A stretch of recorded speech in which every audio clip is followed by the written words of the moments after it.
बिस्मिल्लाहिर्रहमानिर्रहीम। अस्सलाम वालेकुम viewers, welcome to my channel quick preparation. जैसा कि कल हमने आपसे वादा किया था कि हम डेली के बेसिस पे सेकेंडरी स्कूल टीचर के जितने भी टेस्ट कंडक्ट किए जा रहे हैं सिंध पब्लिक सर्विस कमीशन की जानिब से, वो हम डिस्कस करते रहेंगे और आप सब लोगों को गाइडलाइन प्रोवाइड करते रहेंगे। तो वीडियो में आगे बढ़ने से पहले आप सबसे रिक्वेस्ट है कि हमारे चैनल को लाइक और सब्सक्राइब ज़रूर कीजिएगा और अपने दोस्तों के साथ शेयर करें ताकि आपके दोस्त भी जिनके टेस्ट हो चुके हैं या फिर वो अम, जिनके पेंडिंग हैं टेस्ट वो इनसे मुस्तफ़ीद हो सकें और हमारी भी हौसला अफजाई होती रहे। तो जो आज का पेपर था 16 फरवरी पे जो कंडक्ट किया गया था SPSC के जानिब से, वो उसका पेपर टाइप ए है हमारे पास। तो आज हम ये पेपर टाइप ए को डिस्कस करने जा रहे हैं। तो व्यूअर्स, सबसे पहला क्वेश्चन इंग्लिश पोर्शन है हमारा, उसमें से लिया गया है select the best alternate which expresses the same sentence in passive voice. अब सेंटेंस जो हमें दिया गया है वो है my parents have done this to help you in your financial crisis. तो इसकी जो पैसिव वॉइस होगी वो होगी this has been done by my parents to help you in your financial crisis. यहाँ पे ऑप्शन सी हमारा करेक्ट ऑप्शन हो जाएगा। क्वेश्चन नंबर 2 में भी हमें एक्टिव वॉइस का सेंटेंस दिया गया है और उसको पैसिव वॉइस में कन्वर्ट करने का कहा गया है। अब सेंटेंस है deforestation has reduced rainfall in the tropical lands. तो इसकी पैसिव वॉइस होगी rainfall has been reduced due to deforestation in tropical lands. तो ऑप्शंस के लिहाज से ऑप्शन बी यहाँ पे हमारा करेक्ट ऑप्शन हो जाएगा। क्वेश्चन नंबर 3 है वन वर्ड सब्सटीट्यूशन में से लिया गया है अ शॉर्ट पोएम और speech address to the spectators after the conclusion of a drama. तो जो शॉर्ट पोएम या शॉर्ट स्पीच को हम कहते हैं एपिलॉग। तो इस लिहाज से ऑप्शन ए यहाँ पे हमारा करेक्ट ऑप्शन है, एपिलॉग। क्वेश्चन नंबर 4 है one word substitution intense fear of thunder and lightning. जो टर्म यूज़ होता है इस तरह की सिचुएशन में जब किसी को खौफ या डर महसूस हो, थंडर और लाइटनिंग से, गरज चमक से किसी को खौफ आता है, तो उनके लिए वर्ड यूज़ किया जाता है एक टर्म एस्ट्राफोबिया। ठीक है, intense fear of thunder and lightning को वन वर्ड में क्या कहा जाता है, एस्ट्राफोबिया। तो इस लिहाज से ऑप्शन डी हमारा यहाँ पे करेक्ट ऑप्शन है। क्वेश्चन नंबर 5 हमारा नरेशन से लिया गया है। इनडायरेक्ट और डायरेक्ट स्पीच को भी आप लोग ठीक से देख लीजिएगा क्योंकि active voice, passive voice, one word substitution, इसके अलावा नरेशन इंग्लिश के पोर्शन में SPSC जो है वो काफ़ी तकरीबन क्वेश्चन इन्हीं टॉपिक्स में से ले रही है। तो आपने इन टॉपिक्स पे फोकस करना है, synonym, antonyms, one word substitution, active voice, passive voice और नरेशन पे। तो क्वेश्चन नंबर 5 में जो डायरेक्ट स्पीच हमें दी गई है उसको इनडायरेक्ट स्पीच को हमें कन्वर्ट करना है इनडायरेक्ट स्पीच में। डायरेक्ट स्पीच में जो सेंटेंस दिया गया है वो है he said they will be using my car for the trip. तो रूल्स के हिसाब से जहाँ पे जो करेक्ट ऑप्शन बनेगा वो है option A, he said that they would be using his car for the trip. ठीक है, यहाँ पे ए ऑप्शन करेक्ट ऑप्शन है। क्वेश्चन नंबर 6 है select the one which best expresses the same sentence in indirect speech. अब जो sentence है जो डायरेक्ट स्पीच में हमें दिया गया है वो है I said to you he should not be trusted. तो according to the rules of narration यहाँ पे ऑप्शन सी हमारा करेक्ट ऑप्शन है कि इसकी इनडायरेक्ट स्पीच क्या बनेगी, I told you that he should not be trusted. Question number 7 है सिनोनिम ऑफ जर्मेन। तो जर्मेन का मतलब होता है रिलेटेबल या एप्लीकेबल। तो इस लिहाज से ऑप्शन ए यहाँ पे हमारा करेक्ट ऑप्शन है। क्वेश्चन नंबर 8 है एंटोनिम ऑफ जेनाइल। तो जेनाइल का मतलब होता है फ्रेंडली, तो उसका अपोजिट वर्ड यानी एंटोनिम क्या बनेगा, र्यूड। तो इस हिसाब से यहाँ पे ऑप्शन ए हमारा करेक्ट ऑप्शन है, जेनाइल का एंटोनिम होगा र्यूड। अच्छा व्यूअर्स, जो हमारा यहाँ पे नेक्स्ट क्वेश्चन है वो टाइप ऑफ सेंटेंसेस में से लिया गया है। आपको ये भी देखना पड़ेगा कि कॉम्प्लेक्स सेंटेंसेस और कंपाउंड सेंटेंसेस क्या होते हैं, सिंपल सेंटेंसेस क्या होते हैं। ठीक है, तो कंपाउंड सेंटेंसेस वो होते हैं जो दो इंडिपेंडेंट क्लासेस हों, और कॉम्प्लेक्स सेंटेंसेस इस तरह के सेंटेंसेस को कहा जाता है जिसका एक पार्ट इंडिपेंडेंट क्लास और दूसरा डिपेंडेंट क्लास हो। ठीक है, यानी एक पार्ट दूसरे पार्ट के बगैर अधूरा हो, तो इस तरह के सेंटेंसेस को कॉम्प्लेक्स सेंटेंसेस कहते हैं। तो क्वेश्चन नंबर 9 में हमें यही क्वेश्चन दिया गया है कि दिए गए ऑप्शंस में से आपने चूज़ करना है वो सेंटेंस जो कॉम्प्लेक्स सेंटेंस हो। तो इस लिहाज से कॉम्प्लेक्स सेंटेंस कौन सा बनेगा? सी ऑप्शन यहाँ पे करेक्ट ऑप्शन है। When the party ended we went home, कि जब पार्टी ख़त्म हुई वी वेंट होम, हम घर चले गए। तो जो फर्स्ट वाला पार्ट है उस वो अधूरा सेंटेंस होगा जब तक उसके साथ दूसरा पार्ट ऐड ना हो, वी वेंट होम वाला। तो इस तरह के सेंटेंसेस को जिसमें एक डिपेंडेंट क्लास हो, दूसरा इंडिपेंडेंट हो, एक पार्ट दूसरे पार्ट के बगैर अधूरा हो, तो इस तरह के सेंटेंसेस को हम कहते हैं कॉम्प्लेक्स सेंटेंसेस। जो नेक्स्ट चीज़ है जिस पे आपने फोकस करना है इंग्लिश के पोर्शन में है, वो है सब्जेक्ट वर्ब एग्रीमेंट। आपने ये ज़रूर देखना है कि किस तरह के सब्जेक्ट्स के साथ किस तरह के वर्ब्स यूज़ होंगे। अगर सब्जेक्ट सिंगुलर है तो सिंगुलर वर्ब ही आपने यूज़ करना है। अगर सब्जेक्ट आपका प्लूरल है तो आपको वर्ब भी प्लूरल ही यूज़ करना पड़ेगा। ठीक है, तो इसको इस तरह के सेंटेंसेस को कहते हैं सब्जेक्ट वर्ब एग्रीमेंट पे जो बेस्ट हों। तो सब्जेक्ट वर्ब एग्रीमेंट पे भी आपने फोकस रखना है।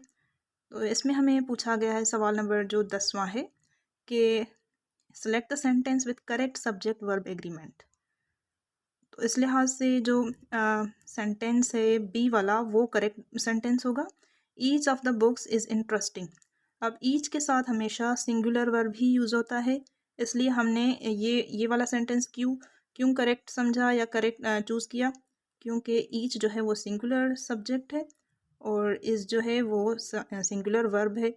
तो सिंगुलर सब्जेक्ट के साथ सिंगुलर वर्ब ही यूज़ होगा, प्लूरल वर्ब कभी भी यूज़ नहीं होगा। तो हमारा ऑप्शन बी करेक्ट है। Each of the books is interesting, ना कि आर या वर या दूसरे प्लूरल वर्ब्स आप यूज़ करेंगे। इज़ ही यहाँ पे हमारा करेक्ट वर्ब बनेगा। अब आगे 10 सवाल जो इंग्लिश के लिए गए थे, अब नेक्स्ट क्वेश्चन हमारे होंगे पाकिस्तान स्टडी में से। तो क्वेश्चन नंबर 11 जो पाकिस्तान स्टडी के पोर्शन में से लिया गया है वो है which country was the first to recognise Pakistan after independence. वो कौन सा मुल्क था जिसने पाकिस्तान को तस्लीम किया आज़ादी के बाद? तो वो मुल्क था ईरान। ईरान ने सबसे पहले पाकिस्तान को तस्लीम किया था। इस लिहाज से ऑप्शन सी हमारा करेक्ट ऑप्शन है यहाँ पे। क्वेश्चन नंबर 11 है which country was the first question number 12 है who issued the legal framework order in 1970। 1970 में लीगल फ्रेमवर्क ऑर्डर किसने इशू किया था? तो इसका सही जवाब है जनरल आगा मोहम्मद यहिया खान ने। ऑप्शन बी यहाँ पे हमारा करेक्ट ऑप्शन है। क्वेश्चन नंबर 13 है in which year Pakistan became republic. किस साल में पाकिस्तान को रिपब्लिक बनाया गया या कहा गया? तो इसका सही जवाब है 1956। 1956 का जो कॉन्स्टिट्यूशन आया था उसमें पाकिस्तान को इस्लामिक रिपब्लिक ऑफ पाकिस्तान उसका नाम लिखा गया था। तो इस लिहाज से हम कहेंगे कि पाकिस्तान कब रिपब्लिक बना? 1956 में। क्वेश्चन नंबर 13 है 14 है which was the first opposition party in Pakistan. Pakistan की तारीख में जो सबसे पहली अपोजिशन पार्टी थी वो कौन सी थी? तो इसका सही जवाब है Azad Pakistan party. Azad Pakistan party was the first opposition party in Pakistan और ये पाकिस्तान पार्टी बनी थी 1949 में। क्वेश्चन नंबर 15 है east India company was established in. East India company कब इस्टेब्लिश हुई थी? तो इसका सही जवाब है 1600 में। यहाँ पे ऑप्शन सी हमारा करेक्ट ऑप्शन है। क्वेश्चन नंबर 16 है in which language Shah Waliullah translated holy Quran. Shah Waliullah ने किस ज़बान में कुरान पाक का तर्जमा किया था? तो इसका सही जवाब है पर्शियन यानी फ़ारसी ज़बान में तर्जमा किया था। ऑप्शन सी यहाँ पे करेक्ट ऑप्शन है। क्वेश्चन नंबर 17 है Which city held the OIC conference in 1997? Pakistan के किस शहर में 1997 की OIC कॉन्फ्रेंस मुनक्किद हुई थी? तो इसका सही जवाब है इस्लामाबाद। ठीक है, यहाँ पे ऑप्शन डी हमारा करेक्ट ऑप्शन है। OIC की कॉन्फ्रेंस जो 1997 में हुई थी वो हुई थी इस्लामाबाद में। क्वेश्चन नंबर 18 है Jahan Ara Begum Shahnawaz from Punjab founded the Punjab provincial Muslim women's league in. तो पंजाब मुस्लिम वुमेंस लीग जो बनी थी वो बनी थी 1935 में, और ये जहां आरा या बेगम शाह नवाज भी जिनको कहते हैं उन्होंने बनाई थी किस ईयर में? 1935 में। यहाँ पे ऑप्शन बी हमारा करेक्ट ऑप्शन है। क्वेश्चन नंबर 19 है the star on the national flag represents. जो हमारे कौमी झंडे पे स्टार का निशान है, सितारे का निशान, वो किस चीज़ को ज़ाहिर करता है?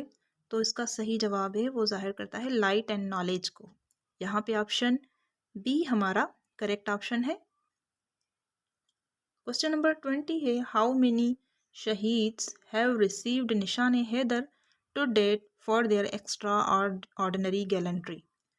सवाल में पूछा गया है कि आज तक जितने भी शुहदा हैं, कितने शुहदा हैं जिनको निशान हैदर मिल चुका है? तो इसका सही जवाब है 11, यानी 11 शुहदा को निशान हैदर मिल चुका है उनकी एक्स्ट्राऑर्डिनरी सर्विसेज के लिए। व्यूअर्स 10 ये पाकिस्तान स्टडी के क्वेश्चंस थे, और जो अगले 10 सवाल हैं वो इस्लामियात के पोर्शन में से हैं। तो यहाँ पे क्वेश्चन नंबर 21 इस्लामियात का है, जिसमें हमसे पूछा गया है in which Hijri year Ghazwa Ahad was फाट। गज़वाए अहद कब लड़ी गई थी? तो इसका सही जवाब है 3rd हिजरी, तीसरी हिजरी में गज़वाए अहद लड़ी गई थी। तो यहाँ पे ऑप्शन बी हमारा करेक्ट ऑप्शन है। क्वेश्चन नंबर 22 है इन विच सूरा the incident of Meraj has been discussed. सवाल में पूछा गया है कि जो मेराज का वाक़या पेश आया था उसका ज़िक्र कुरान पाक की किस सूरत में किया गया है? तो उसका सही जवाब है बनी इसराइल सूरत में। यहाँ पे ऑप्शन बी करेक्ट ऑप्शन है, बनी इसराइल। क्वेश्चन नंबर 23 है व्हाट इज़ वही मतलू। वही मतलू क्या होती है या उसका क्या मतलब है? तो वही मतलू आपको बताते चलें कि वही मतलू उस किस्म की वही को कहते हैं जिसमें जो अल्लाह ताला ने डायरेक्ट भेजी हो, और अल्लाह ताला के वर्ड्स ही जब पैगंबर रिपीट करे, बल्कि और अपनी तरफ से कोई भी बात ऐड ना करे, तो इस तरह की वही को कहते हैं वही मतलू। जैसे कुरान पाक है, कुरान पाक अल्लाह ताला की जो वही है वो वही मतलू है, अल्लाह ताला की स्पीच है वो, उसमें कोई भी वर्ड पैगंबर जो है वो अपनी तरफ से नहीं कह सकता। तो इस तरह की वही को कहते हैं वही मतलू। यहाँ पे ऑप्शन बी हमारा करेक्ट ऑप्शन है कि वही sent by Allah and delivered by prophet peace be upon him in the same words of Allah. Question number 24 है which surah of holy Quran has 2 sajdas. Quran पाक की वो कौन सी सूरत है जिसमें 2 सजदे हैं? तो इसका सही जवाब है सूरह हज। सूरह हज में 2 सजदे हैं। तो इस लिहाज से ऑप्शन डी यहाँ पे हमारा करेक्ट ऑप्शन है। क्वेश्चन नंबर 25 है out of 4 Khulafa Rashideen how many were martyred. 4 Khulafa Rashideen में से कितनों को शहादत नसीब हुई? तो इसका सही जवाब है 3 शुहदा को शहादत नसीब हुई, यानी हज़रत अली, हज़रत उमर, हज़रत उस्मान गनी रज़ियल्लाहु अन्हु शहीद हुए थे, लेकिन हज़रत अबू बकर शहीद नहीं हुए थे, बल्कि उनकी नेचुरल डेथ थी। तो ऑप्शन यहाँ पे सी करेक्ट ऑप्शन है हमारा 3। The next question is how many profits have been mentioned by name in the Holi Quran. इस सवाल में पूछा गया है कि कितने पैगंबर थे, कि पैगंबर हैं जिनके नाम कुरान पाक में मेंशन किए गए हैं। तो इसका सही जवाब है 25। 25 पैगंबर हैं जिनके नाम कुरान पाक में मेंशन किए गए हैं। ऑप्शन बी यहाँ पे करेक्ट ऑप्शन है। क्वेश्चन नंबर 27 है, how many surahs have been named after the prophets. सवाल में पूछा गया है कि कुरान पाक की कितनी सूरतें हैं जो प्रॉफिट्स के नाम पे हैं। तो इसका सही जवाब है 6 सूरतें। यहाँ पे ऑप्शन डी हमारा करेक्ट ऑप्शन है। 6 सूराज have been named after the prophets. Question number 28 है, अमंग दी उम्महातुल मोमिनीन who was the last one to leave this world. मतलब सवाल में पूछा गया है कि उम्महातुल मोमिनीन मतलब जितनी भी हमारे नबी सल्लल्लाहु अलैहि वसल्लम की अज़वाज मुतहरात थीं, उनमें से वो कौन सी वाइफ थी उनकी जिनका इंतकाल सबसे आखिर में हुआ था। तो इसका सही जवाब है हज़रत उम्मे सलमा रज़ी अल्लाह ताला अन्हा। उनका इंतकाल सबसे आखिर में हुआ था। सारी जितनी भी वाइफ्स हैं उनमें से सबसे आखिर में जिनका इंतकाल हुआ था वो थी हज़रत उम्मे सलमा। तो यहाँ पे ऑप्शन डी हमारा करेक्ट ऑप्शन है। अगला सवाल है, हाउ मेनी सजदाज आर इन मक्की सूरा। मक्की सूरतों में कितने सजदे हैं। टोटल 14 सजदे होते हैं कुरान पाक में, और जिनमें से मक्की सूरतें हैं क्योंकि उनकी तादाद ज़्यादा है 86। तो उनमें कितने सजदे हैं। तो इसका सही जवाब है 11 सजदे हैं मक्की सूरतों में। क्वेश्चन नंबर 30 है, इन विच हिजरी ईयर वज़ू एब्ल्यूशन वाज मेड मैंडेटरी। सवाल में पूछा गया है कि कौन से हिजरी में वज़ू फ़र्ज़ किया गया। तो इसका सही जवाब है 5 हिजरी में। तो इस लिहाज से यहाँ पे ऑप्शन कौन सा करेक्ट होगा, डी ऑप्शन हमारा यहाँ पे करेक्ट ऑप्शन है। व्यूअर्स, यहाँ से 30 तक तो इस्लामियात के क्वेश्चंस थे। अब आगे सिविक्स के 10 क्वेश्चंस हैं। क्वेश्चन नंबर 31 है, what is the significance of civic responsibility. तो इसका सही जवाब है contributing to the well being of the community. Civics में वैसे भी सिटीजनशिप और जो अफराद हैं उनके राइट्स और ड्यूटीज़ के बारे में पढ़ा जाता है, उनकी वेलफेयर के बारे में पढ़ा जाता है। तो सिविक्स हमें क्या सिखाती है, किस तरह कंट्रीब्यूट करती है। It contributes to the well being of the community. यहाँ पे ऑप्शन बी हमारा करेक्ट ऑप्शन है। क्वेश्चन नंबर 32 है, what is the focus of civics education. Civic education का क्या फ़ोकस है, मतलब किस पे उसकी तवज्जो मरकूज़ है। तो सिविक्स में हम अंडरस्टैंड करते हैं the structure and function of government. Government का स्ट्रक्चर और फंक्शन उसको अंडरस्टैंड करने की कोशिश करते हैं। यहाँ पे इस लिहाज से ऑप्शन करेक्ट ऑप्शन है, यहाँ पे बी ऑप्शन करेक्ट हो जाएगा, understanding the structure and functions of government. Question number 33 है, what is the primary focus of civics. Primary focus जो सिविक्स का है वो है study of citizenship and government. इसमें हम क्या पढ़ते हैं, सिविक्स में सिटीजनशिप की स्टडी करते हैं और गवर्नमेंट की स्टडी करते हैं। तो यहाँ पे ऑप्शन सी करेक्ट ऑप्शन है। क्वेश्चन नंबर 34 है, what is the meaning of the term public policy. Public policy का क्या मतलब है। तो इसका सही जवाब है ऑप्शन बी करेक्ट है। यहाँ पे government actions and decisions to address public issues. Public policy का मतलब होता है government actions and decisions to address public issues. Question number 35 है, what social science is concern with the study of the earth's features and its impact on human societies. वो कौन सी social science है जिसमें हम स्टडी करते हैं अर्थ के features को और उनका जो इम्पैक्ट है, असर है ह्यूमन सोसाइटीज़ पे। तो इसका सही जवाब है एंथ्रोपोलॉजी। एंथ्रोपोलॉजी में हम अर्थ की स्टडी भी करते हैं और ह्यूमन सोसाइटीज़ पे उसका इफ़ेक्ट भी पढ़ते हैं। माफ़ कीजिएगा, यहाँ पे ऑप्शन बी करेक्ट ऑप्शन है, सोशियोलॉजी। सोशियोलॉजी में हम अर्थ के फीचर्स और उनका इम्पैक्ट ह्यूमन सोसाइटीज़ पे ये पढ़ते हैं। तो यहाँ पे ऑप्शन बी करेक्ट है, ऑप्शन सोशियोलॉजी। क्वेश्चन नंबर 36 है, what is the state in the context of civics? Civics के कंटेक्स्ट में स्टेट क्या है? तो स्टेट एक सोवरेन एंटिटी होती है, एक पॉलिटिकल एंटिटी होती है और उस स्टेट के कुछ डिफाइंड बॉर्डर्स होते हैं। तो इस लिहाज से ऑप्शन बी यहाँ पे करेक्ट ऑप्शन है। A sovereign political entity with defined borders is called state. Question number 37 है what is the concept of citizenship important? Why is the concept of citizenship important in a state? Citizenship का concept एक state में क्यों important है? तो इसका सही जवाब है option C, to establish a sense of belonging, rights and responsibilities. Question number 38 है what is primary function of the family in civics? तो इसका सही जवाब है option B, providing education. Family का फंक्शन होता है प्रोवाइडिंग एजुकेशन। क्वेश्चन नंबर 39 है what is the relationship between family and citizenship and civics? तो इसका सही जवाब है option C, families play a crucial role in the development of responsible citizens.